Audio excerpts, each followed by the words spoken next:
Buongiorno, Denis. Che buongiorno. Aujourd'hui, je vous présente le four Zipa. Zipa, c'est une marque française. Là, on est vraiment dans la vogue des petits fours fonctionnels de pizza très performants. Vous connaissez tous sans doute Ouni. Voilà, nous on a en tout cas voulu intégrer cette marque dans notre assortiment parce que il y a des petits plus qui sont vraiment très intéressants sur ce four Piana.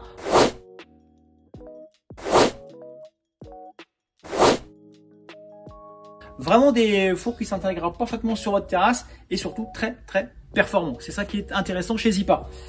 Alors, une porte, c'est plutôt intéressant pour conserver la chaleur à l'intérieur de votre four. Un témoin de température, un thermomètre, ça c'est vraiment chouette parce que vous allez vraiment savoir à quelle température vous allez pouvoir enfourner. Bon, là, il est donné pour 500, mais bon, déjà à 400 pour faire des pizzas en règle générale sur des petits foyers comme ça, entre 380, on va dire, et 420, ça suffit largement.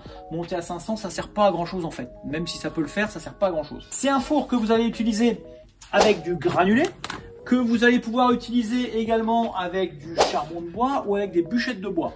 Le plus facile, le plus standard, franchement, c'est d'utiliser les granulés. Vous allez pouvoir mettre à l'intérieur, effectivement, votre granulé, d'accord. On a plutôt une grande contenance par rapport au Fera, on est plutôt bien par rapport à la contenance. Vous avez une pelle ici qui vous servir également, qui peut être très intéressante comme accessoire. Un allume-feu ici à l'intérieur.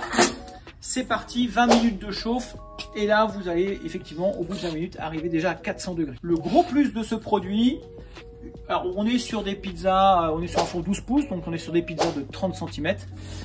Plaque encore directe ici à l'intérieur pour faire effectivement l'effet sol et donc une très belle cuisson et un bon croustillant.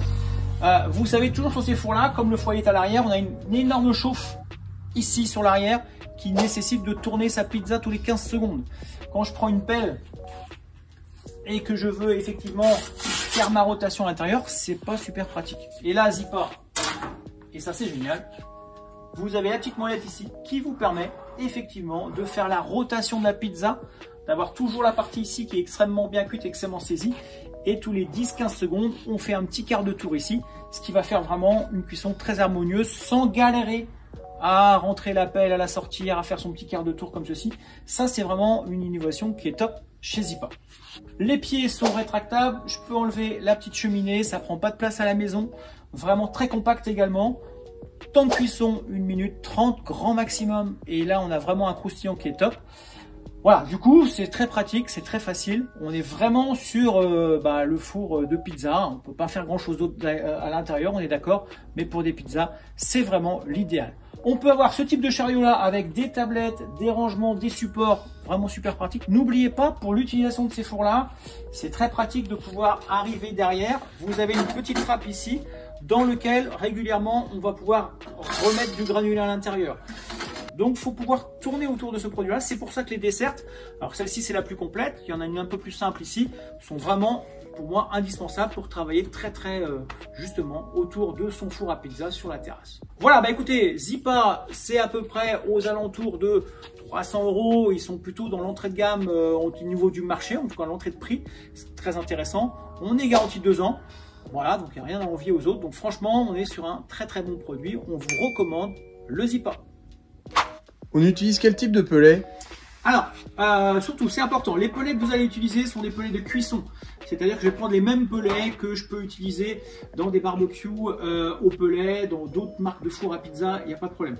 Surtout, je ne prends pas les granulés de bois, les pellets que j'utilise pour mon poêle à pellet à la maison. Parce que cela, c'est plutôt du résineux avec des liants qui ne sont pas du tout alimentaires. Donc voilà, je prends juste du pellet alimentaire qui sert à tout un tas d'ustensiles de cuisson aujourd'hui, donc vraiment ça c'est important. L'essence de bois, elle a assez peu d'importance puisque en 1 minute 30, sincèrement votre palais il va pas voir la différence entre un peu les chênes qu'on utilise souvent ici, ou un châtaignier, ou un hickory, ou un mesquité. Donc voilà, dès l'instant que c'est du pellet alimentaire, il n'y a aucun problème. Je peux aussi utiliser ici à l'intérieur du charbon de bois ou des petites bûchettes de bois. Denis, il faut combien de temps pour cuire une pizza? Alors, avec le Zipa, c'est extrêmement rapide. Dès l'instant que vous allez être aux alentours de 400 degrés, comptez que la cuisson, ça va être entre 1 minute, 1 minute 30 grand maximum. Et surtout, j'oublie jamais, grâce à la petite molette, de venir toutes les 10-15 secondes la tourner. La pierre va récupérer l'humidité de la pâte, faire une cuisson très rapide, très croustillante. C'est vraiment ça qui est intéressant avec ce type de four. C'est vraiment ultra rapide, ultra efficace et donc c'est génial. Et la garantie? Alors, on est sur une garantie de 2 ans. En même temps, voilà, il y a une courroie ici qui fait l'entraînement, il n'y a pas de pièces mécaniques. C'est des produits qui vont être vraiment beaucoup plus durables par rapport à ça. La petite précaution, toujours faire attention à la plaque encore direct ici, pas d'humidité. Une fois que vous respectez ça, je peux enlever aussi la cheminée, replier les pieds, le mettre gentiment, le stocker à l'intérieur. C'est pas un produit que je vais laisser tout le temps dehors, mais en tout cas, c'est costaud, c'est solide. Denis, ça se nettoie comment un four à pizza? Alors, il n'y a pas beaucoup d'entretien sur les fours à pizza. Donc ça, c'est très pratique parce que de toute façon, vous allez descendre. Hop, voilà. Là, il faut juste enlever la cendre par rapport à votre contenant ici.